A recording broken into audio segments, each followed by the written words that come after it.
My name's Bob Darrell, and I am alcoholic. And it is only through the grace of a God that I was afraid to believe in that I've accessed and maintained in my life through a process outlined in a book called Alcoholics Anonymous, an ability to remain reasonably sponsorable, and a persistent and consistent effort in the primary purpose of helping other drunks, and consequently, I haven't had a drink or any mind or emotion-altering substance since October 31st, 1978. And that's amazing to me. I find it hard to believe that I'm sober as long as I am. I remember being convinced that when I was 25 years old, I didn't think I'd make another year. I was dying. And that I'm sober longer than that, than I was alive at that time. I wish I could take credit for it. Alcoholics Anonymous has saved my life, and I owe. And so I do a lot of service in AA, and I do anything Alcoholics Anonymous asks me to do, no matter how difficult or inconvenient it is. I just do it. I'm just curious, how many people here are reasonably new? Let's say in your first year of absolute abstinence. Anybody? Wow, welcome. Glad you're here.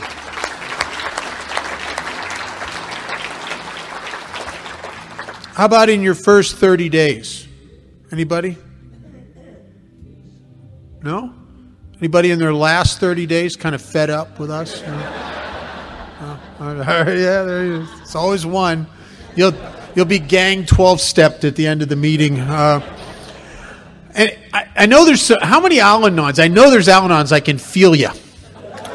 Oh, good. Okay, because some Al-Anons here. Cool. That's cool.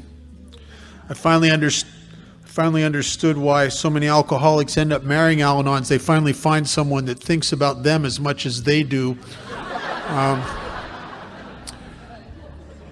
I don't know why I'm alcoholic. I didn't grow up in an alcoholic home. I never saw my parents inebriated. As a matter of fact, the first person I've ever witnessed inebriated in my whole life was me. When I was about 12 years old, I was the first guy I ever saw drunk. It was me. I was hanging around with a bunch of kids and older kids. These were the cool kids, the tough kids in the neighborhood. These were the kids that when they went into a dance at junior high school or when they walked down the hall, the other kids got out of the way. And see, I got a big secret. And my big secret is there's something wrong with me, and I don't know what it is, but I don't feel like other people look. There's an awkwardness about me. I just can't seem to connect with life and other people the way I observe others connecting so often and so easily with each other. I used to have this feeling I could never put into words as I went to dances and parties and in school, when I'd be sober, a feeling like it's all of you, and then there's me. Separate and apart from. And I never understood it. I never knew what was wrong with me. And so I did what a lot of us do. I've listened to hundreds of fifth steps. What we do is we become the people who live the double life. The pretend people. I became the guy who pretended I wasn't afraid. And I was afraid a lot. I worried a lot. I became the guy who pretended he fit, and I didn't fit. I became the guy who pretended he was all right, and the truth was I wasn't all right. And I became this phony guy that hid behind a facade that I would try to perfect over the years. But if you're like that, and you're the phony guy going through life, the pretender, you kind of know, and there's this anxiousness about somebody's going to peep my whole card, and I'm going to get found out. That maybe somebody's going to know I'm really afraid and challenge me. Or that I'm not as tough as I pretend to be. And they're going to challenge me. And I walked with that apprehension and anxiety of being found out. And when I was 12 years old, almost 13 years old, here I am with these older kids. And I want to fit with them so bad because these are the kids that the other kids seem to be afraid of, and I want to be part of that group. I don't want to be part of my group, which is the cowering group. I want to be a part of the group that makes people afraid. It seemed like a better deal than being as squirmy inside as I was. And So to be a part of these guys, you know, I had to steal, and I had to smoke cigarettes, and I had to fight, and I had to do a lot of stuff, and I'm in for all of it. And one day, we're pulling a burglary in the town I lived in, and broke into somebody's house. And we went over to the liquor cabinet and started stealing these bottles of whiskey. And I didn't know nothing about it. I didn't even know that it got you high, really. And I remember we were back in these bushes, this woods at the edge of this field, and we're passing around a quart bottle of Seagram 7. And I noticed when you're phony and you're coming from behind and you're trying to pretend, you have to watch people. And you watch what they do and what the kids that are getting attention do and what the popular people do, and then you try to emulate what they're doing. And I noticed that a couple of these kids took a really big hit off this bottle of Seagram 7. And they got a lot of good attention from and sort of wow from the other kids. So by the time it gets to me, I'm going to take a big hit off this bottle. I'm just glad it wasn't cat urine, because I'll tell you, I'm in here. You know what I'm saying? I'm in for whatever it is. And boy, they don't tell you about the burning. Woo! Felt like all my plumbing was just getting tore out of me. It was unbelievable. But somehow I think I must have been so afraid of what you'd think of me, but I kept that down, didn't throw it back up again, kept that down. And when the burning stopped, for the first time in my life, I started to feel like I always hoped, yearned to feel. I started to feel like they looked. All of a sudden, after I took another hit off that, and every one I took, every pull off that bottle, we got a little easier and burned a little less. And after about 3 pulls off that bottle, man, whatever was between me and life just seemed to dissolve away. Wilson says it in his story. He said he felt like he arrived. I arrived on the other side of the barrier that had always been between me and life itself. And I was a part of, and I could come out and play, and I didn't have to pretend anymore. I didn't have to pretend I was cool. Man, when I was drunk, I really was cool. I didn't have to pretend I wasn't afraid. I wasn't afraid.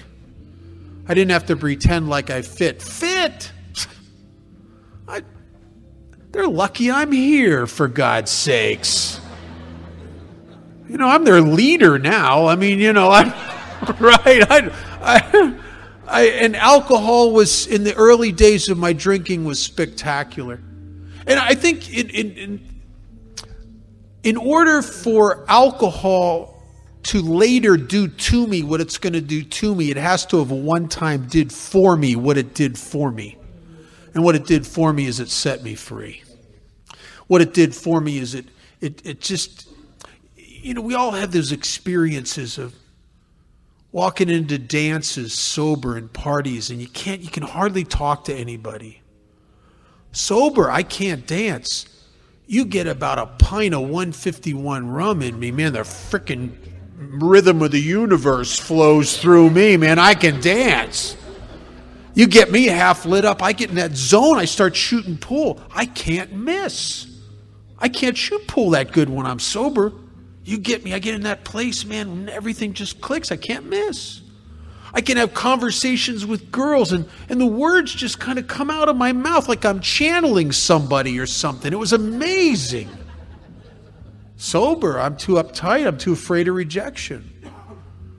I could get up on a stage and play the guitar and sing in a band. I couldn't do that sober. I could be deep and thoughtful and creative. I remember one time, about 3 a.m, sitting around with a bunch of guys smoking reefer and drinking wine, and we're cracking the secrets of the universe. You know what I mean? I mean, we're getting into that deep stuff, you know, that heavy stuff. I remember saying to these guys at one point, I said, this is what Buddha saw. You know, I mean, you see that big picture. You know what I mean? The big picture.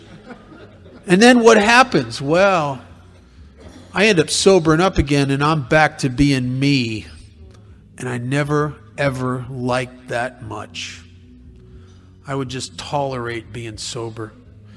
And as the years went on, my time in abstinence became more and more tedious, and And I just seem to live for opportunities to get lit up. And when you're a teenager, and you're a young teenager, 13, 14, 15 years old, you can't get drunk every day. But I got drunk every chance I could.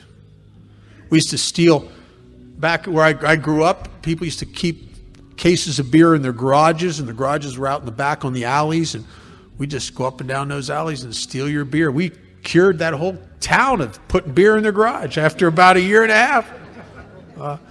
We've had a couple old bums that would go buy us fifths of 151 rum. I really loved 151 rum when I was a kid. God, because that gets you downtown now. I mean, now.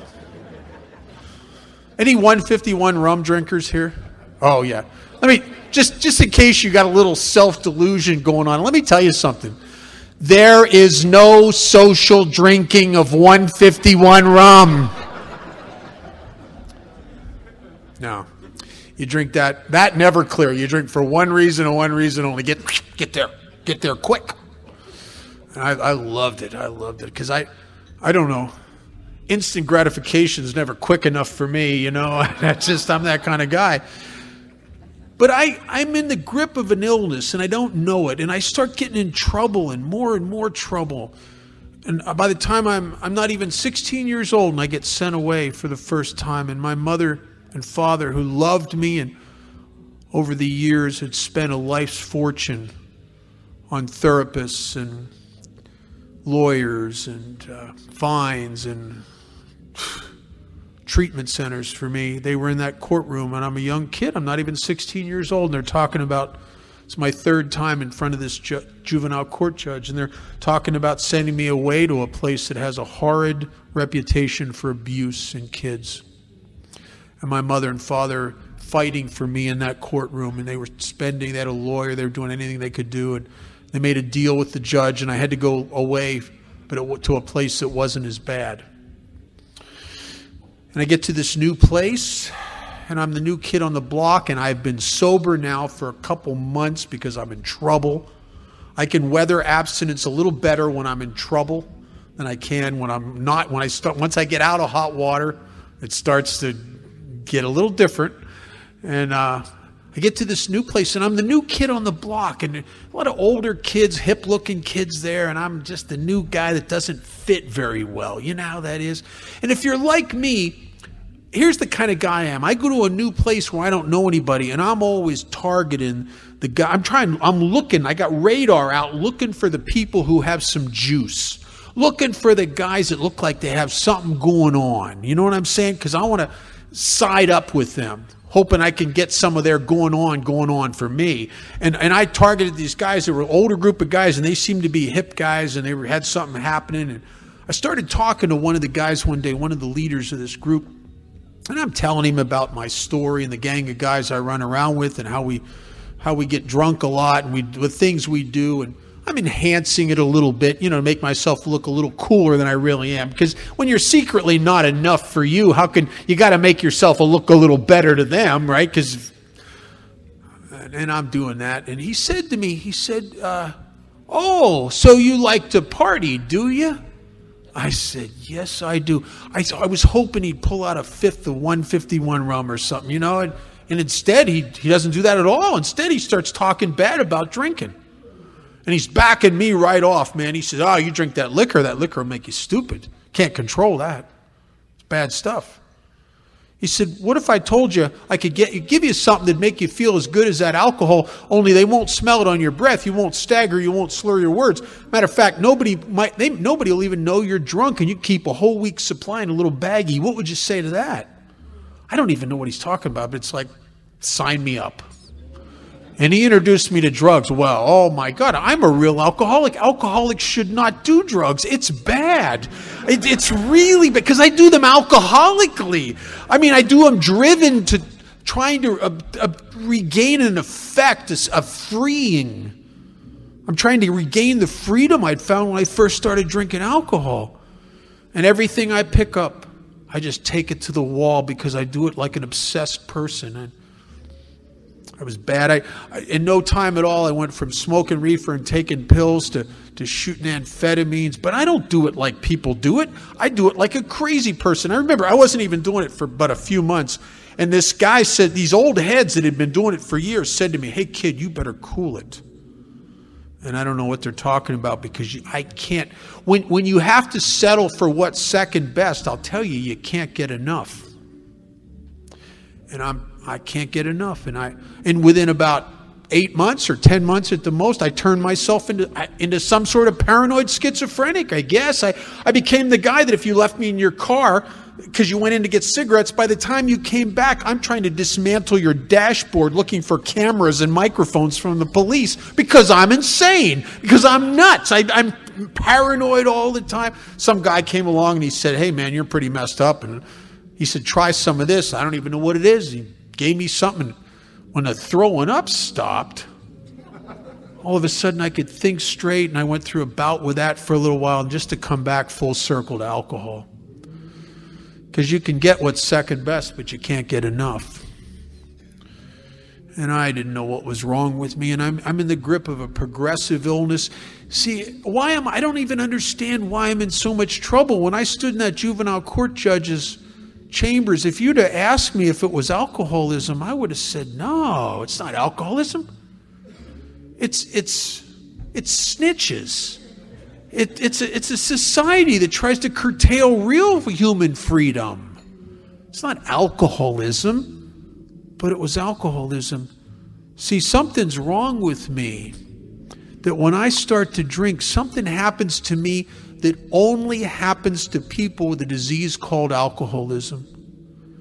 As I start to drink the alcohol, as the effect of it comes over me, I break out in this irresistible yearning for more. I've always had that allergic reaction to alcohol. You know, non-alcoholics, people who just have a drug problem or drink it, they don't have that. Only people with a chronic terminal illness called alcoholism have that. Dr. Silkworth, in The Doctor's Opinion, talks about it. He says, this phenomenon of craving, this allergic reaction, differentiates alcoholics and sets them apart as a distinct entity. And if you're not an alcoholic, the way an alcoholic drinks is baffling. But I got to tell you something. The reverse is true. My sister is not an alcoholic. She's a pretty well-balanced person. And I've been with her a couple hundred times since I've been sober at dinner. And I watch her have a drink. First of all, it'll take her a half hour to drink one drink. I mean, that the ice is melting, it's evaporating. That's some kind of alcohol abuse in my book, I'm telling you. And then she'll order a second drink, and she might drink 2/3 of it, but she almost never finishes the second drink. She'll say some crazy thing like, oh, that's enough, I'm starting to feel it. Yeah. And it's so crazy. She just shuts her down right then. She's 5 inches from heaven and she shuts her down. I look at her sometimes and go, oh my God. And I've walked out of restaurants where she's left half a drink on the table. And as I'm walking out, I'm going, I don't want it, but I don't want it to sit there. I mean, it's a way, you know what I mean? It's just, I can't believe it. But she can't believe how I could get out of jail, how I could get out of treatment center, how I could burn my life to the ground because when I start, I can't stop, and then be back at it again. And I can't. She's as baffled by my obsessive drinking as I am baffled by her moderation. I never had a moderate drink in my life. I can't tell you one instance from the time I was 12 years old until I got sober, almost 35 years ago, where I was ever in a party or a bar, been in some guy's basement, drinking wine, smoking reefer, been in a bar, shooting pool with my buddies, doing shots and beers for about an hour, and have the bartender say, hey, Bob, you ready for another one? I have never known the experience of sitting there and going, no, I'm good, thanks. I've never been there. There's only one answer to that question. I'm ready for one. I'm ready for two, actually. Give me two. To say no to that would be now, if I have somebody there that's on my back about my drinking, I may to prove something to them, I may say no. But you can bet as soon as I get away from them, I'm going to go get lit up. And I didn't know I had that phenomenon of craving. I didn't know I had this thing called alcoholism. Alcoholism's a funny thing. It uses your own mind against you. So most alcoholics who die of this disease, they have no idea what's killing them. They have no idea. I know in 1978, I stood on a bridge after relapsing for a number of years, and I was trying to take my own life. And if you would have walked along that bridge and saw me there and said to Bob, what are you doing? Bob, what are you doing? You're perched there like you're going to jump. Are you crazy? Why don't you go to that A&A for you got alcoholism? I would have said, it's not alcoholism. If I could have been honest with you, I might have told you that I felt like I was dying of loneliness. Because I don't know why, but I don't fit anywhere drunk anymore. And I don't fit anywhere sober either. And my drinking has taken a horrid turn somewhere along the line. And now when I drink, it's not a party anymore. Now when I drink, I ain't the guy in the band. I ain't the guy talking to the girls. I ain't the guy shooting pool and having fun with his buddies. I pretty much drink by myself and I seek oblivion. The whole deal comes to just let's blot Bob out. Because when I'm conscious, I'm in the presence of the guy I secretly hate the most. Which is understandable. If someone else had done to your loved ones what you did to them, you'd probably want to kill them. So is it any wonder that I secretly developed this wealth of self-loathing over the years as I destroyed my mother and father who loved me, and my sister, and all the women who dared to fall in love with me. As a matter of fact, by the time I got sober, you couldn't have found one person left on the planet that had had a rewarding good experience with Bob. There was nobody left. I'd hurt so many people, and I didn't. And the sad, tragic part is I never meant to hurt any of them. It's just there's a horrid splatter zone for alcoholism that everybody around us gets their hearts broken. My mother and father, I was their only son. They adored me. The last several years of my drinking, they would have nothing to do with me because I drove them insane. One of the worst things I did to my mother and father is I would keep getting back up onto my feet, and they would get their hopes up because they loved me. And then 3 months later, I've stolen something from them, and I'm out on the streets, or I'm back in jail, and I dash their hopes again. And I didn't do that to them once or twice. I did that to them over and over and over. And that is an emotional battering that is hard to live with. So the last couple years that I was on the streets, my parents wouldn't take my calls. I was not welcome in their house. They would have nothing to do with me. And I found out from my sister that my mother saw a therapist and took medication to live with this. And my father slept 15 or 16 hours a day. They were hostages in their own home. They had once had a tremendous social life, part of the country club and all kinds of civic organizations. And the last few years that I was drinking, they stayed at home because they were just worn out. They couldn't go to the country club anymore because they were just so tired of people asking them questions about me. And they didn't want to answer them anymore. They were just worn out. They were emotionally exhausted. And that's what happens to people who try to love somebody like me. It just destroys them. And I don't know what's wrong with me, and I don't know why things are getting worse. In the early days of drinking, alcohol was amazing. Tremendous amount of effect. It was a party, man. It was amazing. And there was a little bit of problems. And as the years went on, the problems got more and more, and the effect got less and less and less. And I don't understand. The last couple of years of drinking are futile years. They're hopeless years where I'm trying to jumpstart a party that does not jumpstart anymore, and I don't know why.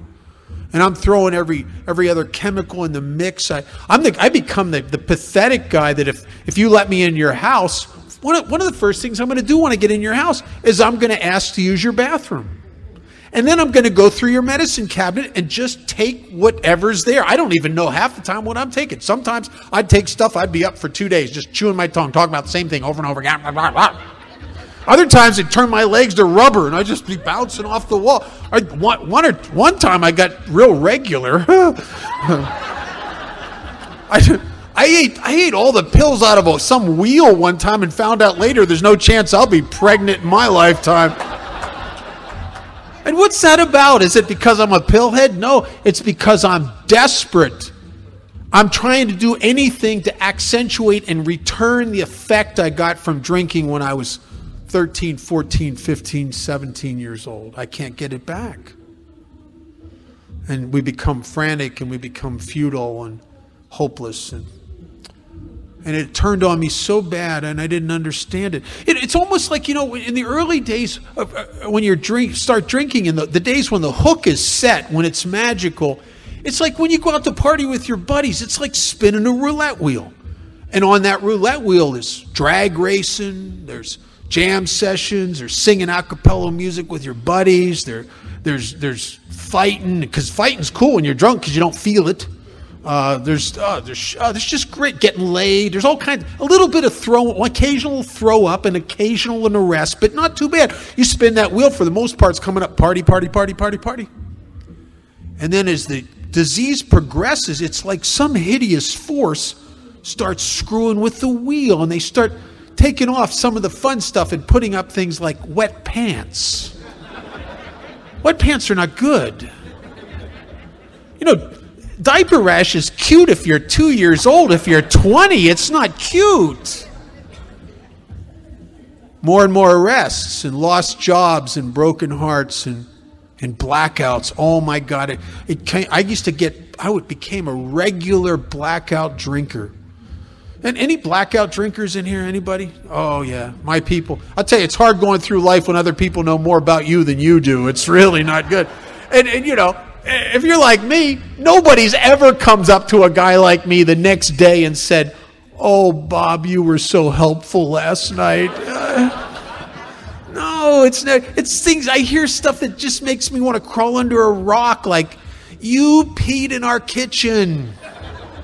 You threw up in my living room. You broke my lamp. You stole my stash. You hit on my wife. You passed out on my front lawn. You sideswiped my car." The very worst, when I was sick, I was shaken, and I needed to drink bad. I was on the way to that state liquor store that opens at 10 o'clock. I always get down there at 9:30, try to look pathetic out front of those windows, hoping they'll open early. They never open early. And I'm on my way to this liquor store trying to get there early, and this guy cuts into me on the street, and he says, "Do you know you told everybody last night you beat Bruce Lee in a karate match?" Oh, just shoot me. And what happens, if you're like me, is I do these bizarre, shameful things when I'm drinking, so I start drinking over my drinking, which is a perpetual motion machine. And the more I drink, the more shameful I become, and the more shameful I come, the more I need to drink, and the more I drink, the worse crap I do, and the worse crap I do, the more I need to drink. And man, that's a squirrel cage you can't get out of. And I don't know what's wrong with me. And I had some, and I started going to meetings of Alcoholics Anonymous before I was old enough to take a legal drink. I was in an institution, and I was made to go to AA. And I got to tell you honestly, in those early those early passes through AA, as I was made to come here, I didn't want what you had. AA was a foxhole, a place rehab and AA were those places you came when you're in a lot of trouble until you kind of heal up, get yourself put back together again, then you go out and run the universe again. And I didn't really want to change. I wanted relief, that's all. When you're very self-obsessed and very self-centered, you clamor for relief. You don't want to change. You want relief. And that was me. And then some hideous things started happening, and I started really wanting to be different. I started thinking, I can't go on like this. I can't go on like this. I mean, for God's sakes, I'm living on the streets by this time. I'm like a homeless guy. And I was the guy that was accepted to Ivy League colleges. I was the guy with the most potential in my high school class. How does a guy like that end up being homeless? Well, you get to a point where you just drink all the time and you don't care. That's all. You don't care. You know, the first couple years, I'd burn my life to the ground. I'd get sober again. I'd build it back up again. You know, next thing I know, I'm going to have a girlfriend. I have a band. I got a Harley or a sports car. I got a nice place to live. And then I burn it. And then I go drink again and burn it to the ground again. You do that for a couple years. I'll tell you something. If you're like me, you stop getting up. Because what's the point? Why should I build it back up again when I start to know a painful, bitter truth? What's the point? Because within the year, I'm going to tear it all down again. And you don't get that quick. That's after years of burning it to the ground over and over again and over and over again. And I would go to these AA meetings and thinking, I started going there because I wanted to change. I wanted to stay sober. I mean, there's guys I go to high school with that own homes and have businesses, for God's sakes. I got nothing. And I'm smarter than them. And they got the life and I got nothing. And I know that drinking's a piece of that. And I'm not stupid. I get what I'm doing to myself. So I'd make up my mind and I'd go to these stupid meetings. And I'll tell you something, after going to some AA meetings, I started becoming convinced that I don't know what's wrong with me. But for God's sakes, it's not the same thing that's wrong with you. Not really. You know, I identify a little bit with your drinking stories. But here's where I know that I am different than you. Because I watch you, you've quit drinking and you're wonderful. You quit drinking and you're happy, joyous, and free. You quit drinking, you're grateful for everything, which makes me crazy because I don't even like anything. You're grateful. Oh, people in AA would say crazy things. They love everybody. They just love everybody. People come up to you and say, has anyone told you they love you today? Well, I wanted you to know I do. And I wouldn't say nothing because I don't like confrontation. I just stand there and think, I hate you. I don't love you. I'd like to know where you live and when you won't be home. See, I start to compare the way you feel and the way you live, where you show up in the world sober against how I feel and how I show up in the world sober. And I'm starting to get it. I may drink a little bit like you, but there's something else wrong with me. Because when I quit drinking, abstinence feels like I'm doing time. It's not just that I have an abnormal reaction to alcohol when I drink it. I have an abnormal reaction to abstinence. I don't fit anywhere. I'm restless. Dr. Silkworth nails guys like me. He says we're restless, we're irritable, and we're discontented. I'm a prey to misery and depression. I can't tell. I started going to these psychiatrists. My mother was a therapist with mental health, and eventually I went through I got certified, and I worked in a drug treatment program for a while, thinking that my ego thinks that knowledge is power. If I'm a counselor in a drug and alcohol program, for surely then I'm going to be okay. And I was a crackerjack counselor right up to the day I lost my job for being drunk on the job. I mean, the treatment centers don't like that. It doesn't go over well. And I don't understand what's wrong with me. Because it can't be alcohol, because it almost seems subtly right below the radar inside of me. It's almost like I get worse once you take the medicine away. But I can't put my finger on it. I can't tell you what's worse. I'm an alcoholic, and if you take away the alcohol, what you're left with is the ick. And I got the ick, and I don't know what's wrong with me.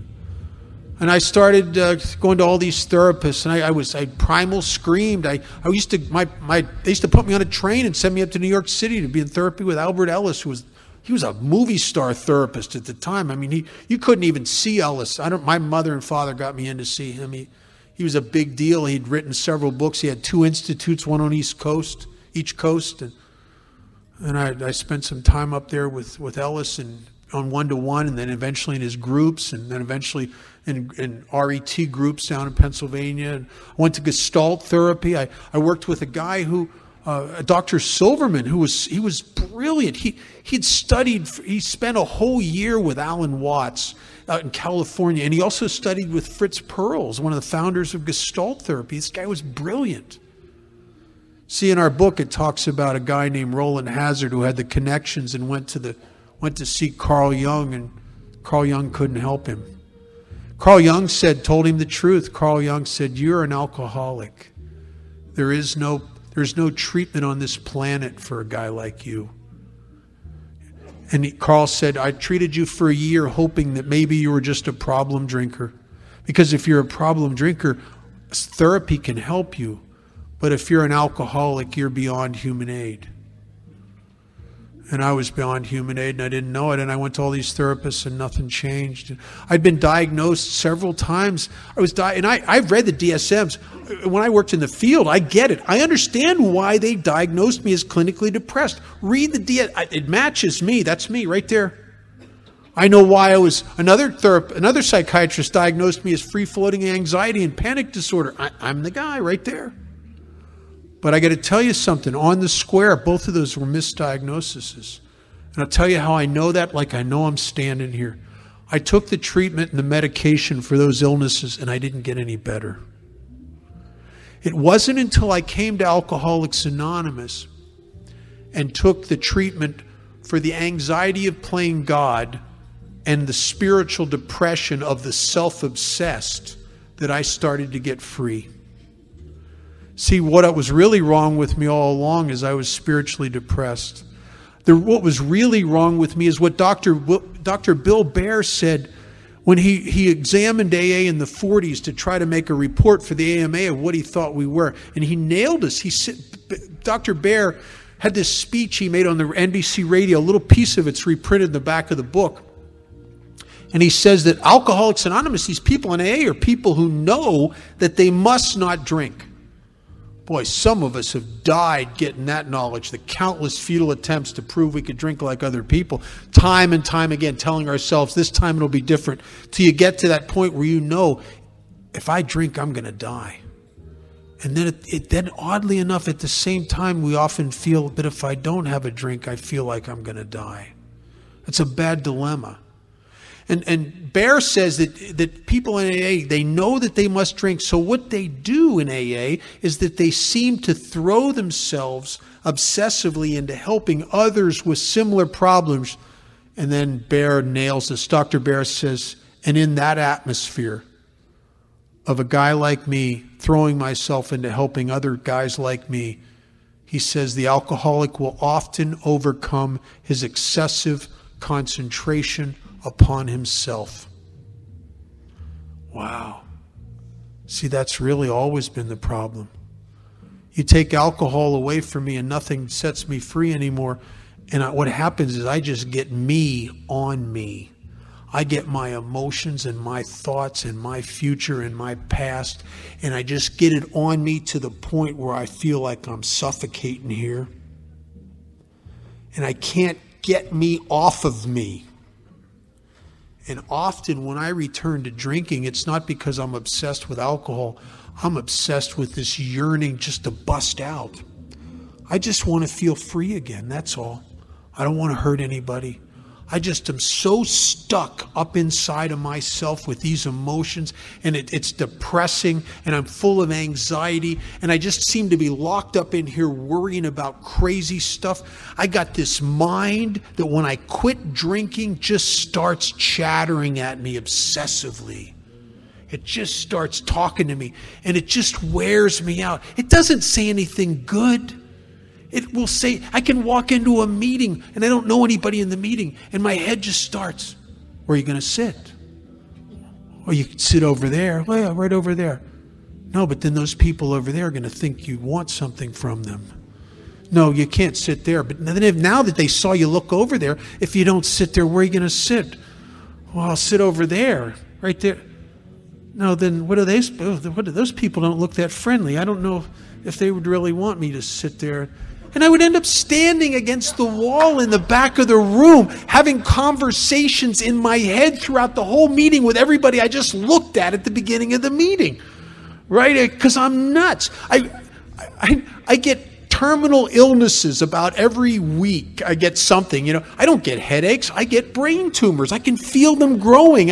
I'm dying of, I've had at least 100 brilliant, heartfelt deathbed speeches rehearsed in my head. I mean, oh my God, I walk around having conversations with people that aren't within a mile of me.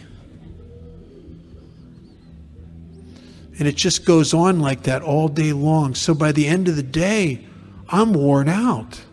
It's like being trapped in a very small space with a whole bunch of 12-year-old ADD kids that have overdosed on sugar and none of them like you. It's just... So I go to a late night meeting, 8:30 at night. I walk into the club and somebody says, "How you doing?" I just go, "I'm hanging in there." Whew. See, they don't know what's going on in here all day long. It's just wore me out. And I don't know that what I'm suffering from is untreated alcoholism. I sponsor a lot of guys that have been diagnosed with a lot of things other than alcoholism. And they're all sober many, many years, and they're free, and they take no medications, and they are free, and they're lit up, and they're helping people, and they're making amends, and they're making things right to their families and their old bosses. And it's amazing to watch. And these guys were just like me. They thought it was a lot of other things. I was talking to my doctor, family doctor, one time, he's sort of in the program, and I said to him, I said, "Don't you think that most alcoholics, because we're a little obsessively self-concerned and we stare at ourselves and our emotions obsessively from time to time, don't you think that for some point we're all kind of hypochondriacs?" And he went, "Oh, yeah, we are. Yeah, so that's true." I said to him, it occurs to me that there's one disease a hypochondriac never imagines he has. He said, "What's that?" I said, "Alcoholism." That's really true. And a hypochondriac goes, "Doc, I think it's alcoholism." They never hear that. They'll hear brain tumor, they'll hear leukemia, they'll hear heart disease, they'll hear all kinds of stuff. They never hear alcoholism. And the first line in the chapter 3, it says, "Most of us have been unwilling to admit we were real alcoholics." Boy, isn't that true? I had 2 uncles that were alcoholics, and I didn't know much about that. I just know that everybody else in the family thought they were pathetic. They were weak and pathetic people. I don't want to be an alcoholic. And when they started saying the A word around me, like as if I might be an alcoholic, man, I do not want to be an alcoholic. I'd rather be a drug addict. There's a little panache in drug addiction. I mean, I had the banner. I used to ride under sex, drugs, and rock and roll. I never saw any banner that goes wino or, I'd rather be a mental health case. A mental health case, if you're a mental health case, at least they give you pills. Pills are nice. I like pills. I'll take pills. Better than being an alcoholic. But I don't want to be an alcoholic. And people who argue with the truth get sick. Because, see, I have alcoholism. It doesn't matter that I don't want to have it. I still got it. It's killing me. I used to imagine all these stuff that might be wrong with me. I remember one time, I ended up in this emergency room because I hurt myself from time to time. Various things. I've been in emergency rooms a lot. Car accidents, or in a drunken rage, I'll put my fist through a window and then I got to go get stitched up, or I just fall down, hurt myself. And I'm in this emergency room, and they had to give me a couple stitches. They gave me some X-rays just to be safe, and I've been in there for a couple hours. So I haven't had a drink for a couple hours, so I'm kind of sobering up in this hospital. And now I got to sit in this waiting room and wait for the results of the X-rays to come back, and now my head's clearing up, and there's a rack of medical pamphlets there. Stuff like heart disease and diabetes. And I saw this one pamphlet, it got my attention. It said the 7 warning signs of cancer. So I grabbed that pamphlet, I started thumbing through it, and one of the things I found in there, one of the warning signs was continued unexplained bleeding. And I remember reading that and thinking, whoa. Sometimes I have dry heaves in the morning and I see blood comes up. Oh my God, sometimes I'm bleeding out both ends, matter of fact. Oh my God, continued unexplained bleeding. I have cancer. And then there was this epiphany. It was an amazing epiphany. It was like, oh my God, it's metastasized to my brain. I have a brain tumor that explains volumes of my life. That's why I do those bizarre things and I can't remember them the next day. That's why somebody at work will just say some little nothing thing to me and I'll blow up on them. And people look at me like there's something wrong with me. I'm the guy that nobody ever includes in nothing at work. I'm the guy that seems like nobody likes. I'm the guy who's always getting rejected. My family thinks I'm a bum. All my ex-girlfriends think I'm a bum. I have a brain tumor. Oh my God. I started just fondling that idea just over and over. I could picture when they discover that I have a brain tumor and they take me to the cancer ward. And of course they'd have to notify my mother and father who wouldn't have anything to do with me. And they would be properly ashamed of themselves as they ran to the hospital to beg my forgiveness. And all my ex-girlfriends would be notified. They'd go, oh, Bob, you had a brain tumor. We didn't know. I ended up at a treatment center, and this doctor's checking my vitals. And I said to him, Doc, I got a brain tumor. He said, was that ever verified? I said, yes, it was. It was verified by the smartest guy I know. And so he scheduled me for a whole series of tests. They shot dye in me and picked all kinds of stuff. He comes back to me later. He says, you don't have cancer at all. You have an ulcer and a hemorrhoid. And I wanted a second opinion. It was like, no, Doc, you sure? That's the kind of ego I have. I would rather have you wrong and me right and be dead than to be alive and free. If you identify with that on any level at all, you do not have a high mental health quotient. You see, that's really the root of the problem, isn't it, is this ego. I have no self-esteem, truthfully. I kind of loathe myself, but I've grown this huge ego. I fit the old adage, you can always tell an alcoholic, you just can't tell them much. There's a brilliant psychiatrist in Pittsburgh, Dr. Abe Torsky, who's written several books, and he worked in the field of alcoholism and drug addiction for, it's probably been 50 years now, close to it. Brilliant man. And I was in 3 institutions that Abe lectured at and talked at and gave classes at. And the third time he nailed me because he knew me from the other 2. And he's talking to me one day and he said, listen, he said, the reason guys like you die of this disease and relapse yourselves to death is that even though you have no self-esteem, you're so ego-dominant that you have an absolute inability to listen to anyone in order to hear anything new. You can only listen to see how you are already right. And man, that nailed me.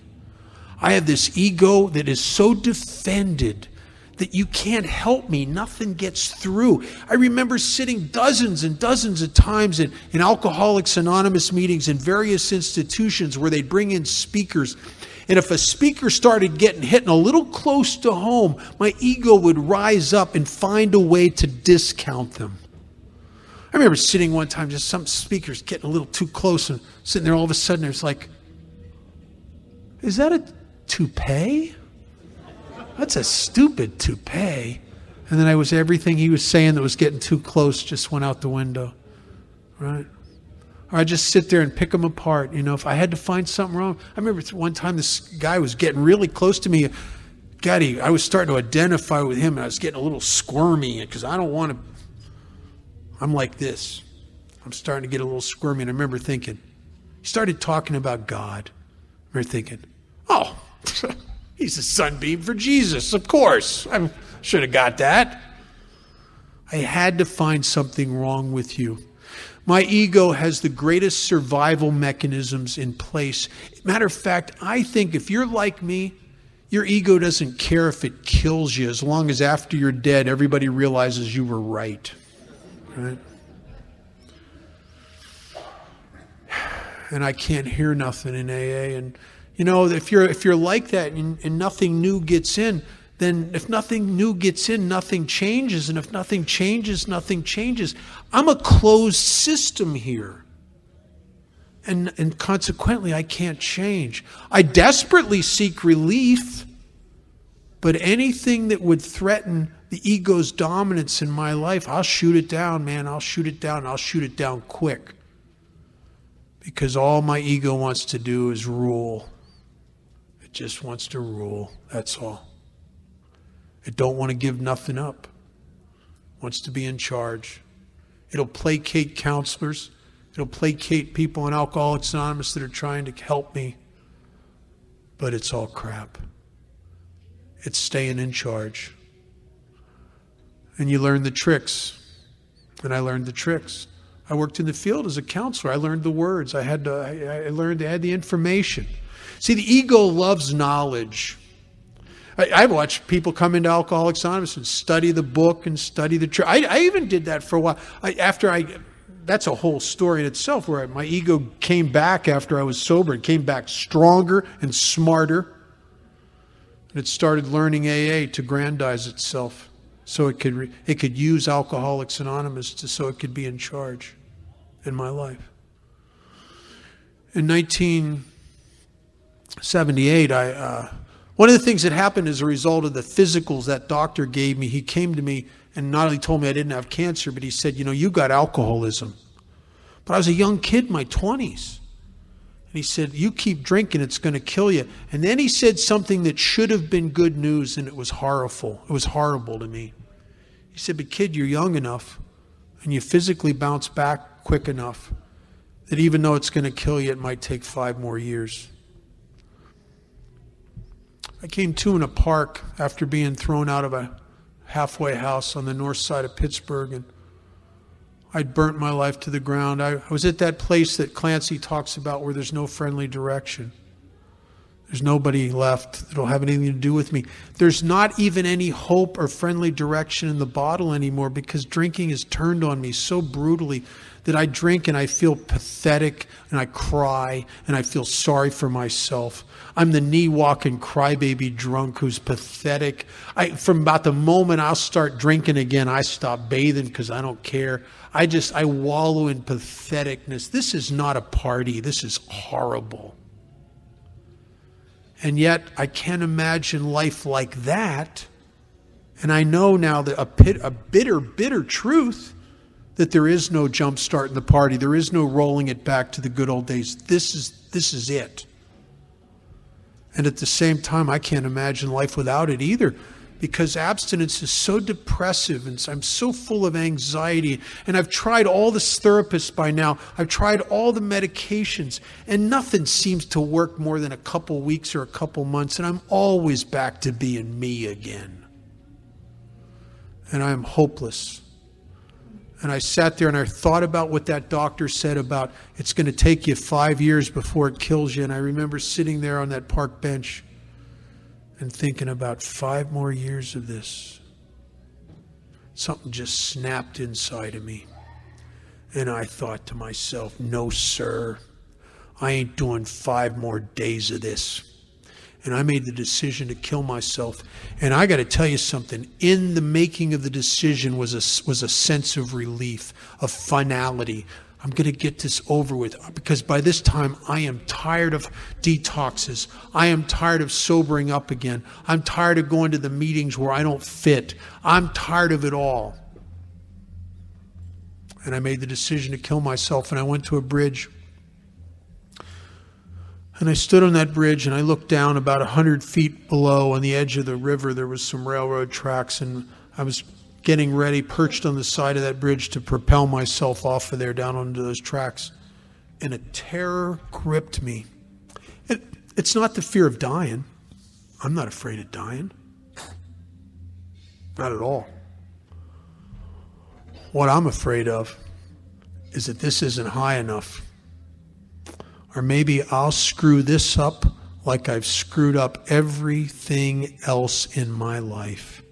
And instead of dying, I'll end up paralyzed from the neck down, laying in some charity ward somewhere, can't even get a drink, and I'll be stuck there for 50 years as my head just is on me, telling me what a worthless piece of crap I am, and I can't get a drink, and members of AA would periodically parade new people through the room, and I get to hear them say, well, this is what happens to you when you don't work our wonderful 12 steps. And I'm paralyzed. I can't even give them the one-finger salute.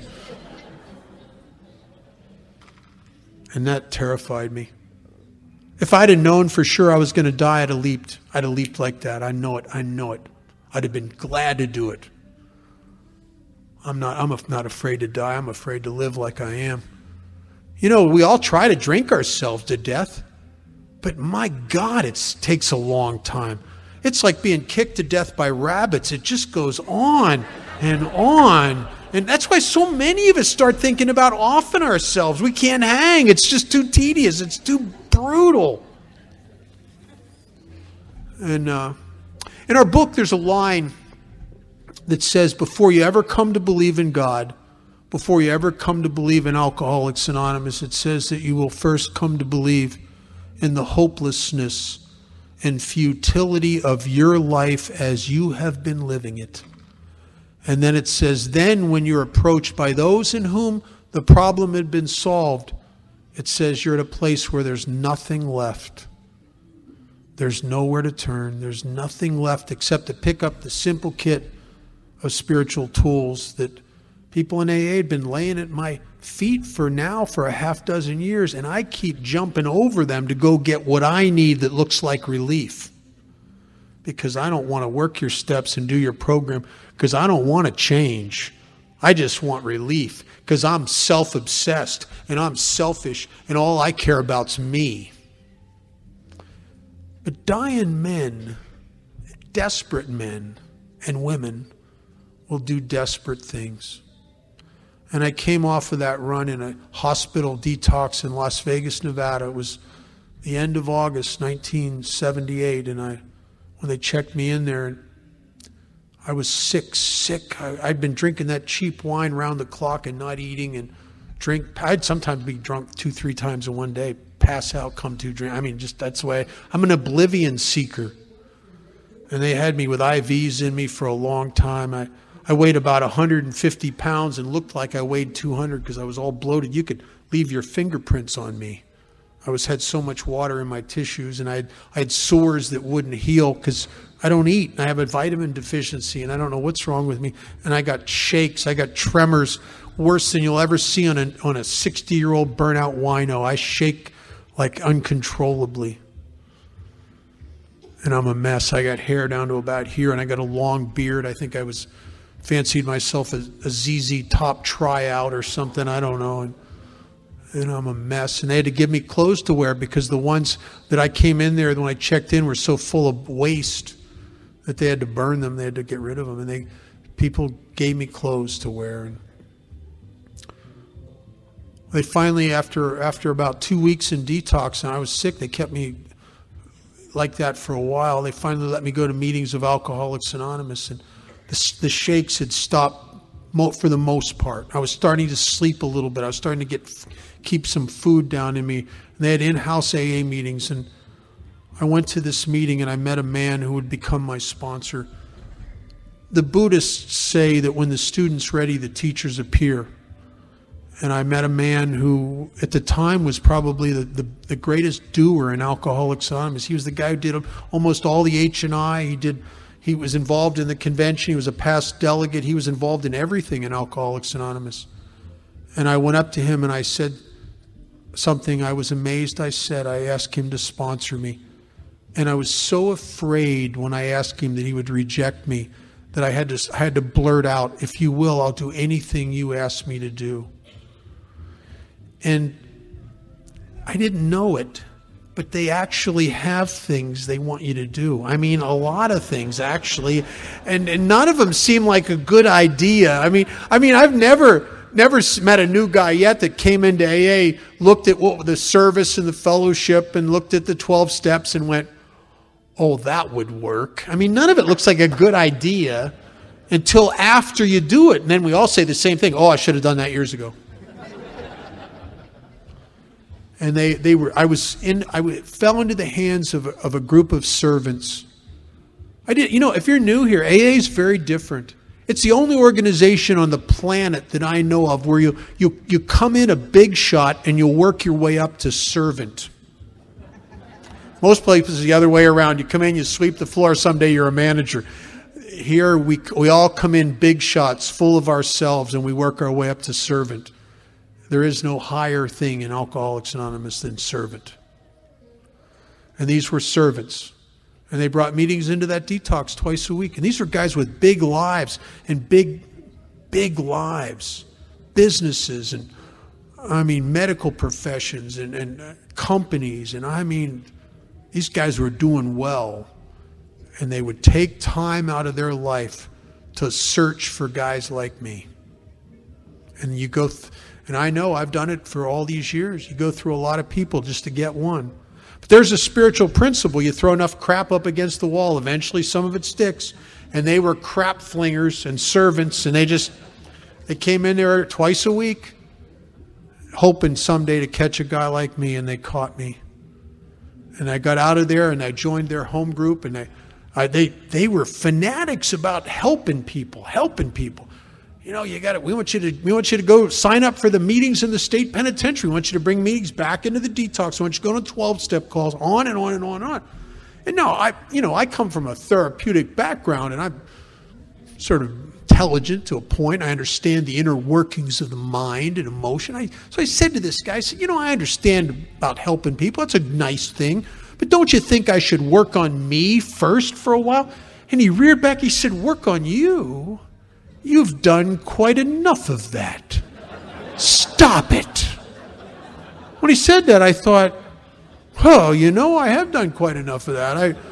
If I could have fixed myself, I'd have fixed myself by now, I suppose. The book has a great line. It says that we're victims of a delusion, that we can wrest satisfaction and happiness out of this world if we only manage well.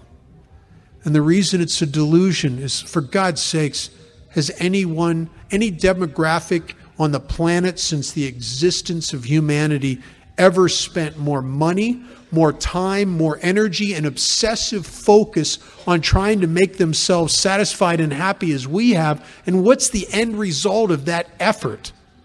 Would you sponsor me? It's like, wow. And I started doing 12-step work, and I started doing a lot of things. They were big on amends. They were big on paying back the money. They were big on paying back the money to the people who don't even know it was you, which I thought was pretty bizarre. They want you to pay back the money. I remember thinking, it'll take me 20 years. Well, doesn't matter. Just keep paying it. Just keep making the payments. They wanted me to make amends. They got me praying. I'm afraid of God. There was a time when I fancied myself either somewhere between an atheist and an agnostic, and neither one of those is true. Here's what I really am. I'm a guy by nature that if I just suspect you don't like me, I'm going to not like you first. Right? And I thought that if there is a God, I'm never going to measure up.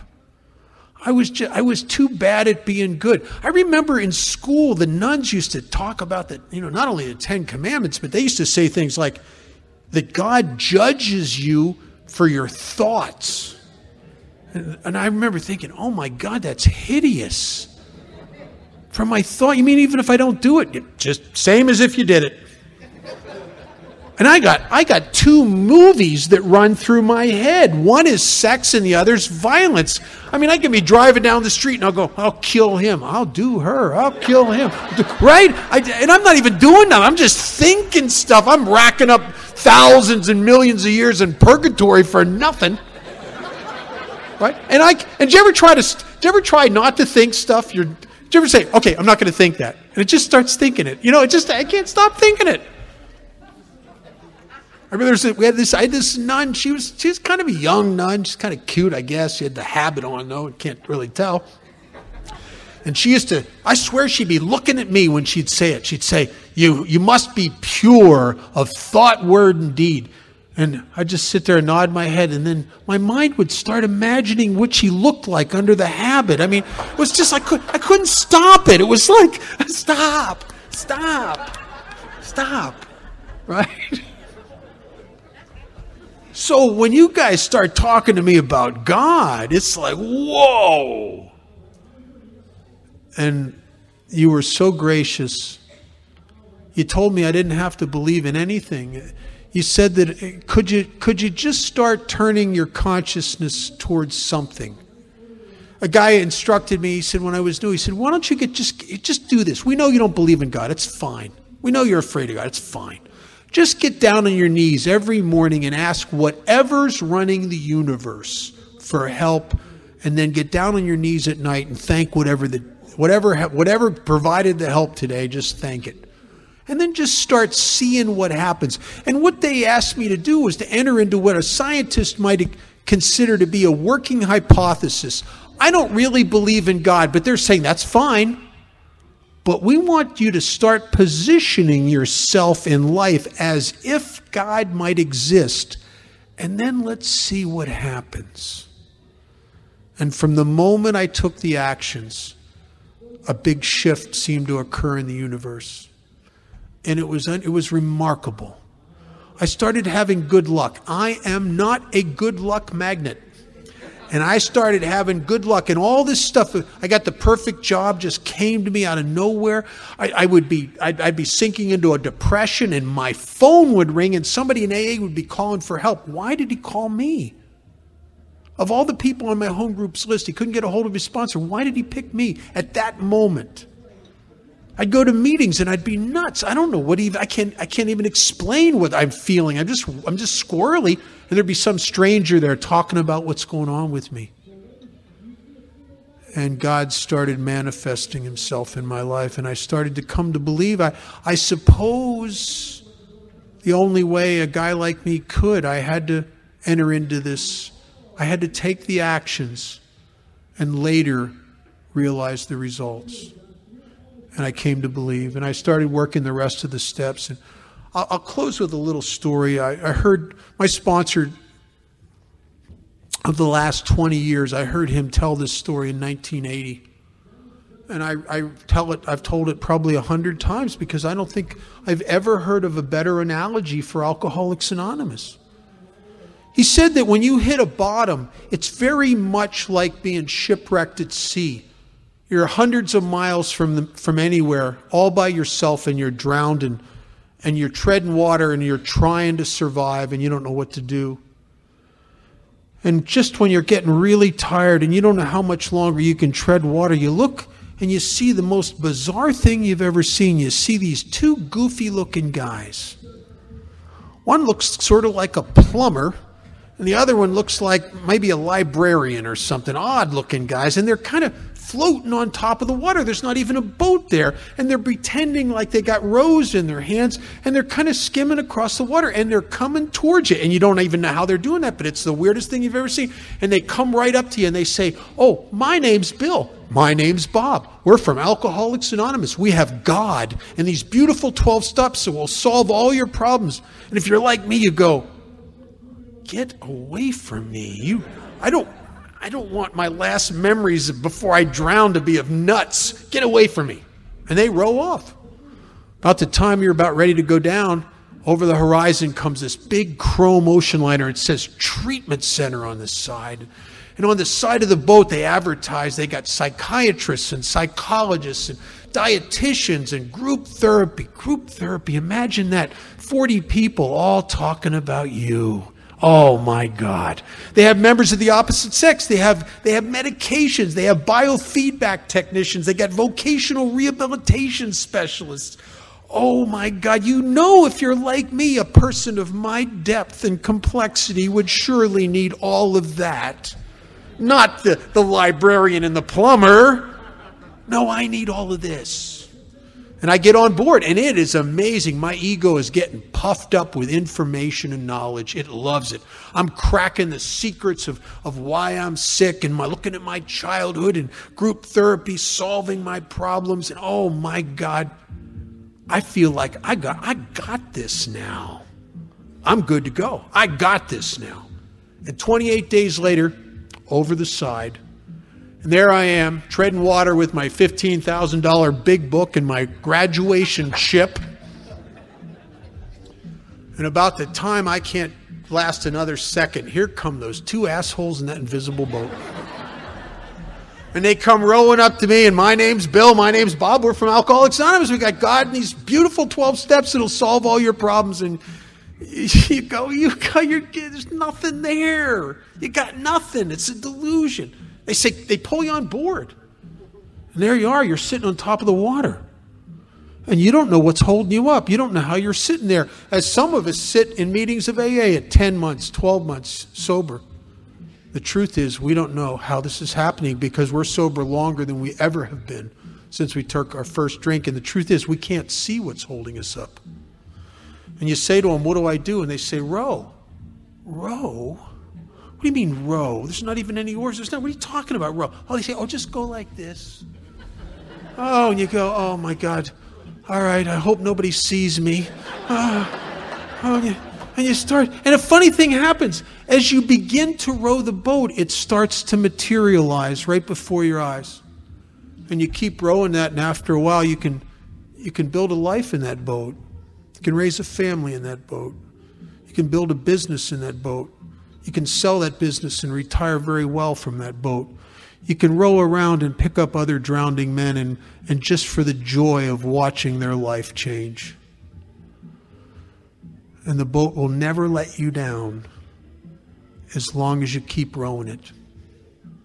But unfortunately, because of the nature of a chronic ego disorder, of the spiritual malady of alcoholism, so many of us, after we're sober 10 or 15 years, 20 years, the ego returns and we don't even know it. The greatest trick the ego ever does is to convince you it's not there. It returns and you don't know it's returned. And with it comes a sense of entitlement. My case is special now. And the things that you used to do to row the boat, you don't do them anymore. I just recently had talked to some old time, not even sober, not as sober as long as I was, but he's sober over 30 years. And I asked him to do something in Alcoholics Anonymous that's a service, that's a privilege to do. Something that lights people like us up, that involves helping others. And you know what? He said something to me that was horrid. And the reason I asked him is I've been watching this guy, and he's on his way out of Alcoholics Anonymous, and he doesn't know it. Because over the last 10 years, he's compromised his involvement here incrementally, bit by bit by bit. When I asked him to do this, I thought this might get him plugged back in, because he looks like he's fighting a low-level depression all the time. He's not lit up. There's no enthusiasm. There's no sense. This guy has no consciousness of God, even though he has faith. And I said, would you do that? And he said to me, no, I've done my share of that over the years. Why don't you get a new guy to do it? Let someone else do it. And I didn't say nothing, but I wanted to say, you've done your share of it. Have you done any of it this year? Have you done any of it in the last 3 years? How about the last 5? He stopped rowing the boat, and what happens is it starts to disappear. You may sit on top of that water for a while before you go under. But when alcoholics of my type, when we go under, the day before we drink again, we would swear to anybody we're never drinking again. I've spent almost 35 years, twice a week at a detox in Las Vegas, Nevada. We call it the hitting bottom capital of the world. If you're 30 years or 40 years sober and you live in Illinois or Wisconsin or New Jersey or Florida and you drink again, Vegas will call you. And these people hit their bottom on the streets of Las Vegas, and it's always the same. They'd stopped rowing the boat and rested on their laurels, and they'd been doing it for years. And a week before they drank again, they would have bet anything that they would never drink again. That makes perfect sense, doesn't it?